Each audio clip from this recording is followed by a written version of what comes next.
વડોદરા જિલ્લાની સહકારી ક્ષેત્રની સૌથી મોટી સંસ્થા બરોડા ડેરીની ચૂંટણી આગામી 18 માર્ચે યોજાશે, જેમાં ઉમેદવારી પત્રો ભરવાની પ્રક્રિયા ચાલી રહી છે. વર્તમાન ભાજપ પ્રેરિત પેનલના 13 ઉમેદવારોએ ઉમેદવારી પત્રો ભર્યા. ભાજપની સેન્સ પ્રક્રિયા શરૂ થાય તે પહેલા જ તમામ ઉમેદવારી પત્રો ભરી દીધા હતા. બોર્ડના chairman Dinesh Patel, vice chairman GB Solanki, Chhota Udepur બેઠકના સંગ્રામ રાઠવા સહિતના આગેવાનોએ ઉમેદવારી પત્રો ભર્યા. ત્યારે પાદરા એપીએમસીના પૂર્વ ચેરમેન ભાસ્કર પટેલે પણ દિનુ મામા સામે ઉમેદવારી નોંધાવી છે. બરોડા ડેરીના વર્તમાન ઉપપ્રમુખ જીબી સોલંકી દ્વારા સતત 6ઠ્ઠી વખત ઉમેદવારી પત્ર ભર્યું છે.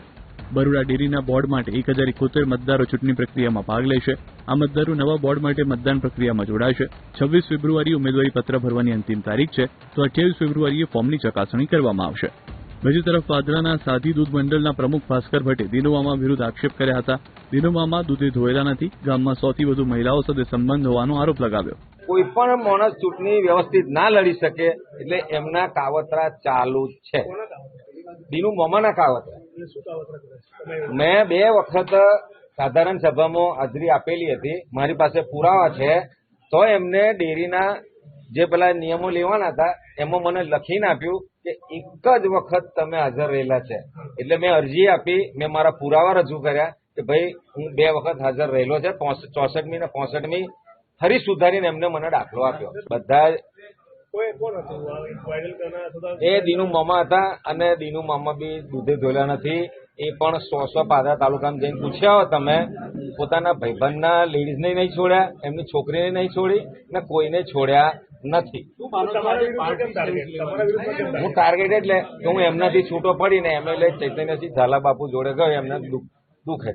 બીજી તરફ ઉમેદવારી પત્ર ભર્યા બાદ પાદરા પંથકમાં દિનુ મામાએ એક જાહેર સભા સંબોધી હતી કે હું હારી ગયા પછી પણ તાલુકો છોડીને જતો નહીં, પણ હાથે હાથે કહું કે આ પણ મારી ડેરીની છેલ્લી ચૂંટણી છે. આ ચૂંટણીમાં કોઈ રહી ના જાય મારી ગાડીમાં બેસવામાં, એ આશાને અપેક્ષા રાખું છું. આ છેલ્લી ચૂંટણી છે મારી ડેરીની. વિધાનસભા નહીં લડવાનું એવું જાહેરમાં કહેતો આવ્યો છું ને આજે કહું છું, પણ જમા ઉધાર તો જે મારી હાથે કરે છે અને વ્યાજ હાથે જમા ઉધાર કરવાની આદત છે. અને આપ સૌ જયારે સહયોગ આપતા હોય ત્યારે હું પણ આપણો જેટલો ઋણીને આભારી છું. તેમાં તેઓએ જાહેરાત કરી હતી કે આ ચૂંટણી એ ડેરીની મારી અંતિમ ચૂંટણી છે. મેં અગાઉ વિધાનસભાની ચૂંટણી નહીં લડું એવી પણ જાહેરાત કરી છે. જો આ વખતે મને નેતૃત્વ નહીં મળે અને ખાલી ડિરેક્ટર હોઈશ તો પણ પાદરા તાલુકાના દૂધ ઉત્પાદકો માટે લડત આપતો રહીશ. ફોર્મ ભર્યા બાદ તમામ ડાયરેક્ટરોએ કહ્યું છે કે ભાજપ મેન્ડેટ આપશે તો લડીશું. મારા પ્રતિસ્પર્ધી ઉમેદવાર જે આક્ષેપો કર્યા એ પુરવાર ના કરે તો 25 કરોડ રૂપિયાનો એની અમે બદલો દાવો કરવાનો.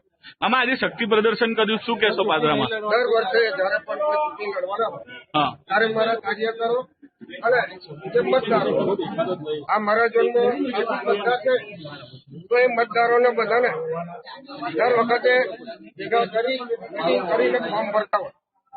મેન્ડેટ પ્રક્રિયાને લઈને આપનું શું માનવું છે? મેન્ડેટ પ્રક્રિયાનો આપે અગાઉ પણ એવું કહ્યું હતું કે મેન્ડેટ પ્રક્રિયા યોગ્ય નથી. આ બરોડા ડેરીની મારી છેલ્લી ચૂંટણી છે. વિધાનસભા પણ મેં જાહેરાત કરી છે હાજી